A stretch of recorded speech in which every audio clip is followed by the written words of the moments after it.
Décision du tribunal administratif. Le dossier des bourses scolaires, c'est une victoire nuancée pour la province sud. La justice donne raison à l'institution sur l'obligation de 10 ans de résidence pour l'attribution d'une bourse, un critère qui s'applique uniquement pour les nouvelles demandes. Les explications de Brigitte Wahab et Marion Tellier. Mes enfants, c'est mon combat depuis leur naissance. C'est mon combat. Et puis là, je suis soulagée.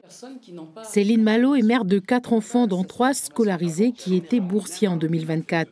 Cette année, la bourse lui a été refusée et elle a dû chercher un travail pour faire face aux dépenses.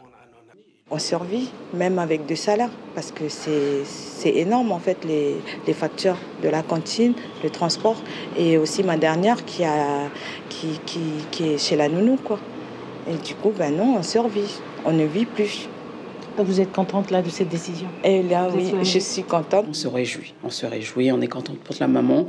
Il y a la jurisprudence du coup, Madame Malo, sur les dossiers de renouvellement de bourse, en cas de refus, que les personnes qui sont dans le même cas se manifestent.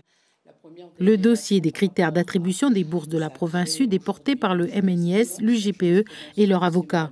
Ils ont attaqué l'institution provinciale sur 2 aspects, celui du refus du renouvellement de la bourse et le critère des 10 ans de résidence. Sur cet aspect, le tribunal donne raison à la province sud, une victoire en demi-teinte pour l'avocat. Et demi-teinte parce que notre demande d'annulation de la délibération précisant le critère de 10 ans de résidence a été rejetée par le tribunal. Vous comptez poursuivre? On va faire appel parce que le motif sur lequel se base le juge me paraît insatisfaisant. Donc on va faire appel. Le critère de 10 ans de résidence s'appliquera uniquement sur les nouvelles demandes.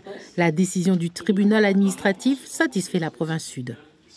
Ce qui est positif pour nous, c'est que le fait de pouvoir mettre en place des conditions de résidence de 10 ans sont reconnues comme valables et une prise en compte en plus de la situation actuelle financière, budgétaire de la Nouvelle-Calédonie. La seule chose, c'est qu'il dit que cette décision, qu'on ne peut pas l'appliquer à ceux qui sont déjà boursiers. Est-ce que vous allez faire appel de cette décision?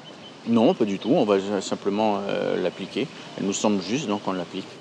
Selon le MNIS, plus d'une centaine de demandes de renouvellement de bourse seraient concernées par cette décision.